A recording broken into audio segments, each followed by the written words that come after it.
Muy importante para repasar un poco cuáles son las complicaciones que nosotros tenemos al momento de realizar estos procedimientos.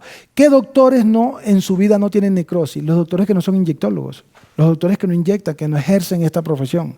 Es un riesgo para todos, y tenemos que aprender a manejarlo. No es que en mi vida nunca he ocluido una arteria, sí lo he hecho. Sí lo he hecho alrededor de unas 3, 4, 5 veces, pero he tenido unos resultados excelentes con mi protocolo de necrosis. Si yo me apego a un protocolo al momento que logre ocluir un vaso, con todo gusto, doctor, se revierte. ¿Ok? Al momento de utilizar mi protocolo de necrosis, no voy a llegar a desarrollar una necrosis, no voy a llegar a desarrollar complicaciones en el paciente. Simplemente un proceso inflamatorio, se ve un hematoma bifuminado y a los 2 días el paciente está perfecto, no ha pasado nada, siempre y cuando utilicen un excelente protocolo de necrosis. Vamos a dar un recorrido cuál es la anatomía vascular en el rostro. Si bien, muy importante, recordemos, ¿ok? Nace la arteria facial, esta arteria facial se va a ramificar, ¿para qué? Para irrigar los labios, para irrigar el tercio medio superior. Bien, de acá nace la mentoniana, nace la labial superior, la labial inferior, recuerden que la labial nace la sectal, y de la facial intermedia nace la angular, para ramificarse en nasal lateral. Bien, acá vemos la ramificación de la vena facial. ¿Qué llama la atención acá, doctores? Mire, en este plano, pero en este caso, se sobremonta, pasa la vena facial y la arteria facial. Y en la angular se unen y se sobremontan. Es un riesgo y en ciertos pacientes se puede producir una fístula arteriovenosa. Así que hay que tener muchísima precaución y todo esto se da en el surco nasogeniano. Así que no soy de trabajar en planos profundos el surco nasogeniano y es para evitar esta complicación. Pero muy importante, deben de conocer la anatomía de la arteria facial en todo su trayecto. De esta forma se van a evitar muchísimas complicaciones. Es muy importante que nosotros podamos definir cuál es el tipo de necrosis que se produce en una oclusión vascular, en una oclusión arterial. ¿Cuál es el tipo de necrosis que yo voy a tratar? Recordemos que hay muchísimos tipos de necrosis. ¿Qué me voy a enfocar? ¿Cuál es la necrosis que me mantiene la estructura dérmica? ¿Y cuál es la necrosis donde se pierde la estructura?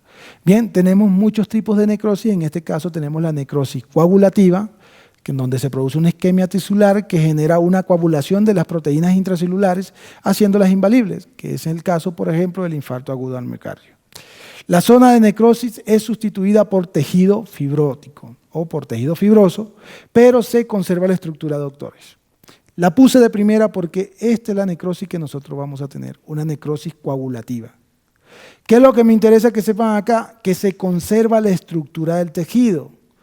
Por ejemplo, todos los que vimos en ponzoñamiento fídico, que vamos a avanzar ahorita este tipo de necrosis, vemos que se pierde la estructura del tejido. Yo he tenido pacientes que cuando realizábamos la cura se me quedaba el tejido en la mano. Vamos a ver estos tipos de necrosis. Esta necrosis, colicoactiva o licuefactiva, es una necrosis que se produce una degeneración rápida del tejido que se hace en la zona necrosada. Miren esta palabra, que licúa, o sea, líquida y viscosa. En este caso se va desprendiendo la estructura de la piel y el paciente va perdiendo la estructura afectada. Perdiendo la estructura del tejido es típico del sistema nervioso central, pero en este caso también puede ser causada por procesos hipóxicos. Autolítica, las células propias del lugar son las que licúan, por ejemplo, en el caso del infarto del sistema nervioso central. Tenemos la heterolítica, que la heterolítica, las células externas al tejido, los famosos neutrófilos, llegan al lugar para licuar. Se produce debido a bacterias produciendo pus. Tenemos la necrosis grasa, todos hemos conocido la necrosis grasa, tenemos la traumática y la enzimática. La traumática se ve muchísimo en los procesos de liposucción, post-liposucción, transferencia grasa, que las pacientes utilizan fajas muy apretadas. Vamos a ver este tipo de necrosis. La traumática no es habitual, se produce por un traumatismo que rompe el tejido adiposo liberando los ácidos grasos. El ambiente ácido daña la membrana celular. Y la enzimática, las lipasas licúan, en este caso las membranas de los adipocitos. Los ácidos grasos se combinan con CO2, más torneándose blancos con aspecto de tiza. Podemos ver de forma blanquecina o luminosa este aspecto de la estructura necrosada. Tenemos la necrosis grasa o gangrenosa, o la famosa gangrena, causado por la bacteria saprófitas. En este caso tenemos la húmeda, tenemos la seca, necrosis gaseosa y necrosis fibrinoide.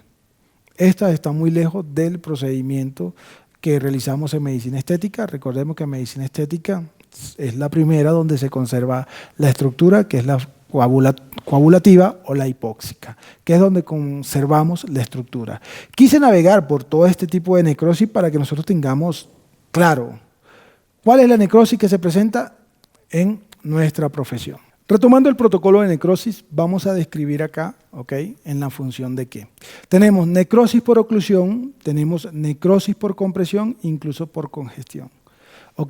La necrosis no solo se produce por oclusión, por ejemplo, ingreso, hago una rinomodelación, coloco mucho ácido al lado de una arteria, la misma compresión me va a obstruir la luz por donde circula la sangre, por lo tanto, al ocluirla no pasa la sangre, no llega oxígeno, voy a tener un proceso necrótico. Bien, así que por favor tengamos en cuenta, no solo la oclusión, cuando utilizamos muchas cantidades de ácido también producimos necrosis. ¿Cuál es el protocolo, doctores? Lo detallo. Iniciamos con el antagónico. ¿Cuál es el antagónico del ácido hialurónico? La hialuronidasa. Esta hialuronidasa nosotros la vamos a diluir dependiendo de la concentración. En el mercado ecuatoriano tenemos hialuronidasa que van desde 1500 a 3000. ¿Cuál es la que viene en 3000? Hay varias marcas, y de hecho hay 3 marcas, y una de ellas es, bueno, no voy a decir el nombre por tema comercial, pero bueno, estas se van a diluir de 3 a 6 ml dependiendo cuáles estemos utilizando. En un cuadro más adelante vamos a detallar en qué diluimos esta o esta. Segundo, vamos a utilizar anticoagulantes. ¿Qué anticoagulante vamos a utilizar acá? Vamos a utilizar heparina sódica de 5000 unidades internacionales. Esto lo vamos a infiltrar vía subcutánea, alrededor del ombligo. Lo podemos colocar de cada 8 a 10 horas durante 7 días. Muchas literaturas no usan heparina. En este caso se utiliza la heparina. ¿Por qué? Porque con el proceso de la heparina, primero voy a tener una mejor circulación, el proceso inflamatorio va a responder de forma más rápida. Y esto me va a evitar de que se me necrose por hipoxia el tejido. Vasodilatadores, acá tenemos sildenafilo. Recomendamos de 50 miligramos durante 10 días. Este lo va a tomar diario. Y algo muy importante, un flebotónico, porque también tengo que mejorar el retorno venoso. El proceso inflamatorio mejora de forma drástica. Y en este caso utilizamos Daflón de 1000 miligramos o de 1 gramo diario por 10 días. Hay que reconocer que este producto es un poco costoso en el mercado. ¿Vamos a utilizar antihistamínico? Por supuesto. Vamos a utilizar hidrocortisona intravenosa, 500 miligramos por 3 días, o podemos utilizar también dexametasona, no hay ningún inconveniente. Y tenemos que tener una cobertura intravenosa, En este caso vamos a utilizar amicacina, 1 gramo intravenoso por 7 días. Es importante el antibiótico que esté dentro del protocolo. Recordemos que cuando inician estos procesos de oclusión vascular, las bacterias aprovechan y buscan un ambiente para desarrollarse, multiplicarse y proliferarse, lo que me lleva a un proceso infeccioso muy rápido. Estamos hablando que este proceso infeccioso se puede producir a partir de las 24 horas, así que hay que tener muchísima precaución. La combinación de todos en el protocolo se usan de forma sinérgica, uno sobre el otro, de forma sinérgica. ¿Qué tenemos acá? Infiltrativo a nivel subcutáneo, el antihistamínico infiltrativo y el antibiótico intravenoso, obviamente, y estos dos son vía oral, que se mandan a la casa. Bien, cuando no tenemos heparina podemos utilizar enoxaparina. Y la enoxaparina la utilizamos de acuerdo a una escala por kilogramo peso. Entonces acá tenemos, ¿ok? Dependiendo el paciente. O podemos utilizar una dosis terapéutica que es 1 miligramo por kilogramo cada 12 horas. En mi caso, yo utilizo heparina sódica tranquilamente. La dilución específica, si vamos a tener de 1500 o de 3000 la presentación de la hialuronidasa, la de 1500 la podemos diluir de 2 a 4 ml en solución 0,9 y la de 3000 de 4 a 6 ml en solución 0,9. De esta manera nosotros podemos tener una gran expansión al momento de la infiltración de la hialuronidasa. Bien, cuando infiltramos la hialuronidasa en un diseño de labio, bien sea porque quedó mucho volumen o porque simplemente al paciente no le gustó. Traje unos ejemplos acá. Por ejemplo, acá vemos que una simetría. Lo vamos a colocar de la misma forma que colocamos la técnica del ácido hialurónico. Acá es una técnica tubercular. ¿Sí se acuerdan que les dije que realizábamos una proyección de 2 iluminación, esta y esta iluminación? De la misma forma nosotros vamos a colocar la hialuronidasa. Vemos acá también cómo se observa una asimetría por una mala técnica de diseño del labio. La realizamos de la misma forma. En este caso yo hubiese realizado solo acá y se conserva una estructura muy estética del labio. A ver, tenemos ciertos pacientes que vienen de otros consultorios, por así decirlo, porque no solo los médicos en Ecuador están infiltrando o realizando estos procedimientos, sino también tenemos estilistas, tenemos cosmiatras, odontólogos también realizando estos procedimientos y van a tener muchos pacientes que vienen de esos lugares. Drenaje directo. Okay. En este caso no utilizo el protocolo de hialuronidasa, simplemente si veo que tengo acá una pápula, una cápsula muy transparentosa de color blanquecino o amarillo, no voy a gastar hialuronidasa, simplemente con una aguja 21G lo que hago es introducirla muy superficial y con digitopresión sale el contenido sin ningún problema y no hace falta infiltrar hialuronidasa. Vemos acá, ¿ok? Que acá se ve muy superficial y encapsulado el ácido hialurónico. Acá existió una mala técnica, también no se dio un buen cuidado del paciente. En ese caso puedo realizar un drenaje directo o simplemente puedo utilizar mi hialuronidasa. Cualquiera de las dos. Yo realizaría un drenaje directo con una hipodérmica 21-25 y no tendría ninguna complicación. Y bien, doctores, iniciamos con las técnicas, las que más me encantan. Vamos a iniciar con la técnica de soporte. La técnica de soporte es una técnica donde se realizan líneas retrotrasantes paralelo a la línea medial del labio, o perpendicular, perdón. ¿Okay? Aquí vemos las líneas retrotrasantes. Estas me van a permitir cómo construir una casa. Me elevan, ¿okay?, el vermellón superior del labio superior y me proyectan el arco de Cupido. Me alcanzan una cúspide considerada para que se vea desde un punto de vista muy estético. ¿Podemos combinarla con la técnica rusa? Sí, miren, acá abajo tengo, ¿ok?, 7X de la técnica rusa. Podemos combinar técnica de soporte con técnica rusa. Recuerden, la técnica de soporte son líneas retrotrasantes que lo que hacen es buscar un soporte dérmico para lograr una estructura bastante marcada del cambio que deseamos realizar en el paciente.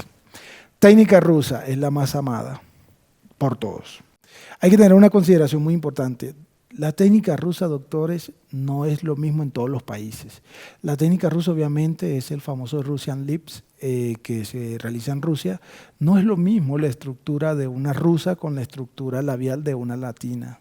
Son cosas muy diferentes. Hay pacientes que me va mejor hacer una técnica de soporte, es paciente que me va mejor hacer una técnica rusa, porque no responden de la misma manera y a veces conseguimos ciertas asimetrías muy marcadas.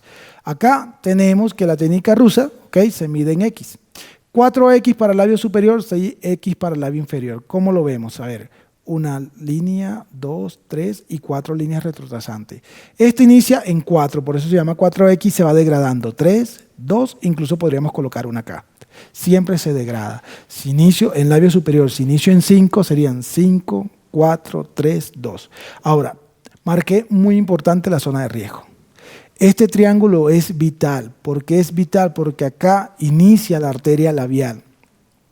Y la arteria labial no es lo mismo ocluir una arteria en su inicio de su proyección de irrigación a ocluirla en sus zonas terminales. No es lo mismo porque en sus zonas terminales ya se convierten en capilares.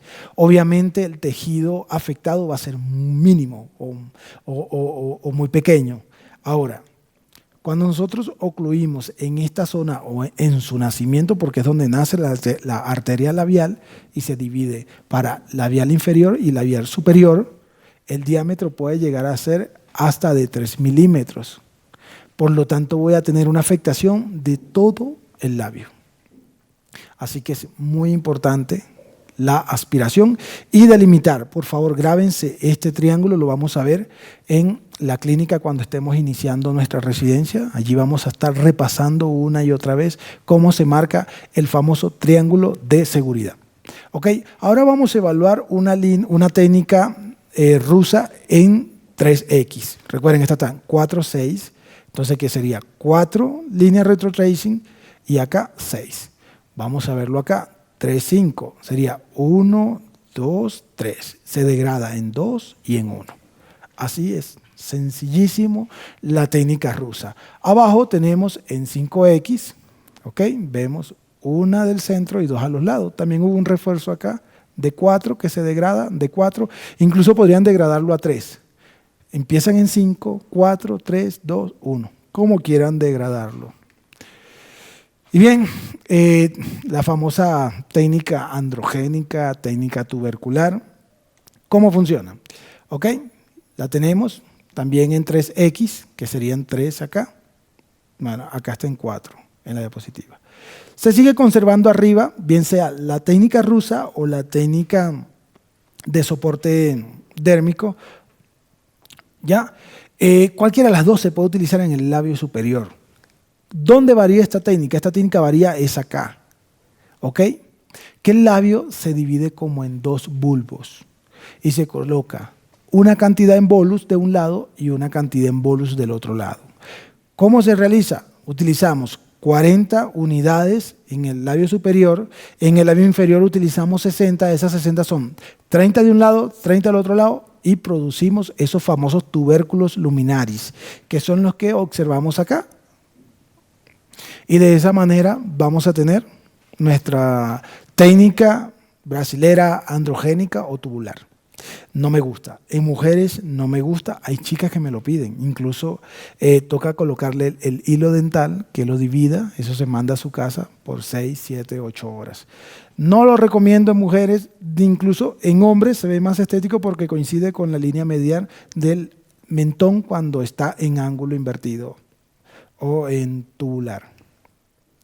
Bien, técnica de perfilamiento e hidratación. Nosotros no todo es técnica rusa, no todo es técnica de soporte, no todo es técnica brasilera. También tenemos hidratación. Técnicas de hidratación que son pacientes que no desean un mayor volumen. Son pacientes que simplemente lo que buscan es hidratar, que se corrija esa transparencia que se ve en los labios, esa resequedad que se observa en los labios, esos pliegues en código de barra en mucosa. Y en este caso realizamos una técnica de hidratación. ¿Qué es lo que vamos a ver acá? Acá vemos cómo se realiza una técnica de soporte en combinación con una técnica rusa. Pero miren acá, esto sí es una técnica de hidratación, simplemente. Paso a un perfil, el otro perfil en línea retrotracing o línea retrotrazante, acá hago en 3X, de esa forma no doy volumen, y el paciente consigue los resultados que deseaba, que es tener unos labios hidratados con una morfología coherente a la edad que presenta el paciente. Y bien, contorno facial. En el contorno facial es mucho lo que puedo jugar. Les decía que en pacientes me he consumido hasta 20 ml de ácido hialurónico en una sola sesión.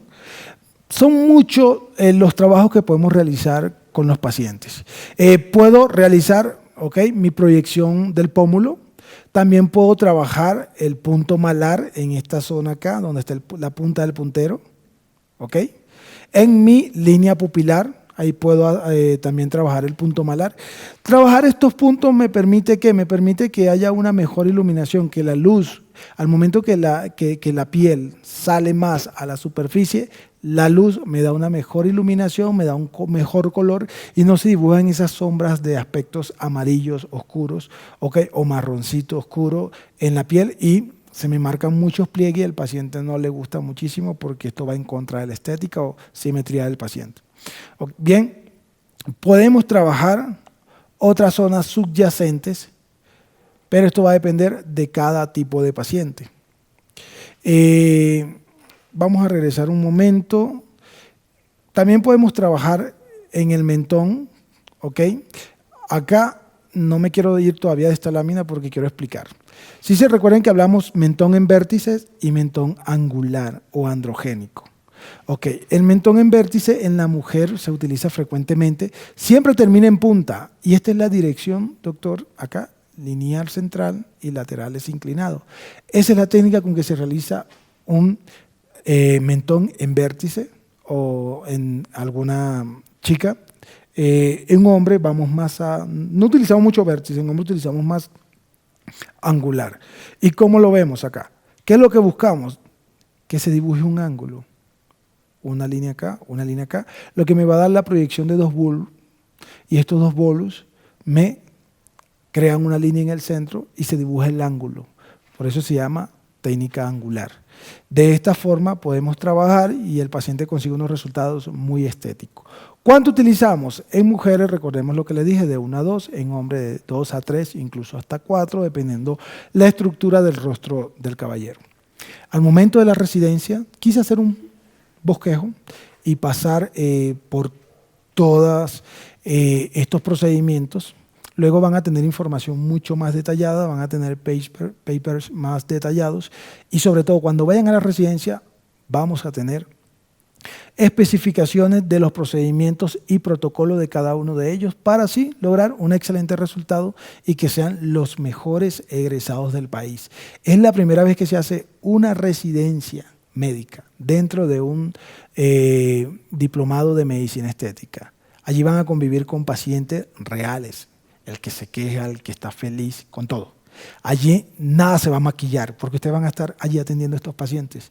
Va a ser muy divertido y nos van a tener a nosotros al lado, dando información, formando, siendo parte de ustedes día a día. Así que les dejo, mis queridos doctores.